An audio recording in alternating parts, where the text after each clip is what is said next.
Hey there! Welcome back to this week's news roundup. We're just ahead of the Real Sociedad versus Real Madrid match. Today we'll briefly touch on Florentino Perez, Lunin renewal, today's upcoming game, and the team's salary cap. So, let's dive in. As we all know, the Super League project is something Real Madrid and Florentino Perez have been working in recent years. However, it's actually been in the making for quite some time now. According to sources inside the club, there could be an official announcement coming very soon. From A22, the company set up to manage the Super League project. While we don't know exactly what will be announced or when, there's speculation that they'll reveal the official launch of the tournament for the 2025 to 2026 season. This news aligns with rumors that Florentino Perez is seriously considering running for another term as club president. Ramon Alvarez Demon, an independent reporter with reliable info from the club, has suggested that the presidential elections could be moved up to early 2025, originally scheduled for that summer. The reason for this could be to avoid clashing with the Super League's kickoff in the summer of 2025. We'll see what happens. Andre Lunin and Real Madrid have come to an agreement to extend his contract. As of now, his contract was set to expire in the summer of 2025. The extension is for another 5 years, so it'll now run until the summer of 2030.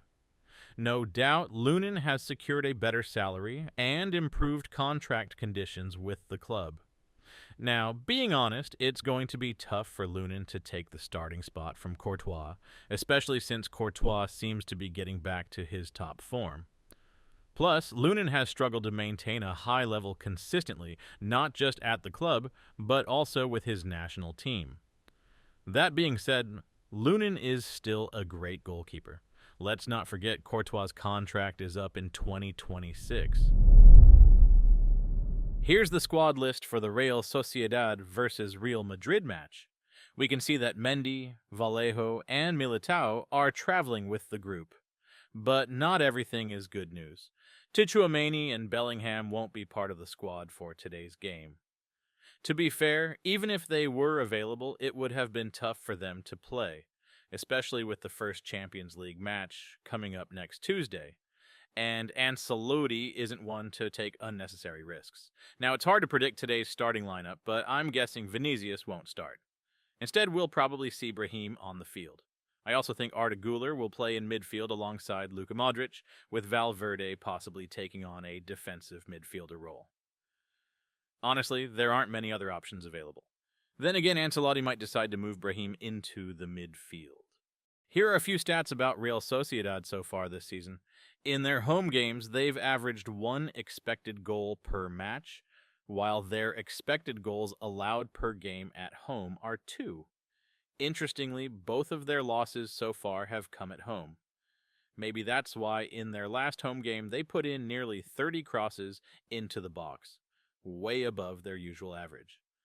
Real Sociedad's play tends to be focused in the central third of the field, and when playing at home, they average around 59% possession, which is pretty similar to their overall numbers from last season.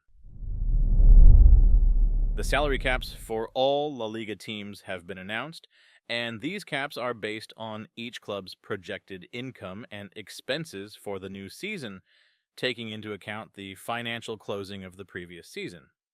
This table shows the salary cap figures for the top clubs over the past 2 seasons, along with the difference and percentage growth. Real Madrid's gap compared to all the other clubs is simply huge. Of course, Real Madrid doesn't use all this margin to pay player wages, but it's estimated they'll use around 500 million euros. Alright, that's all for this week. Thanks so much for watching, as always, and I'll see you again soon. Take care.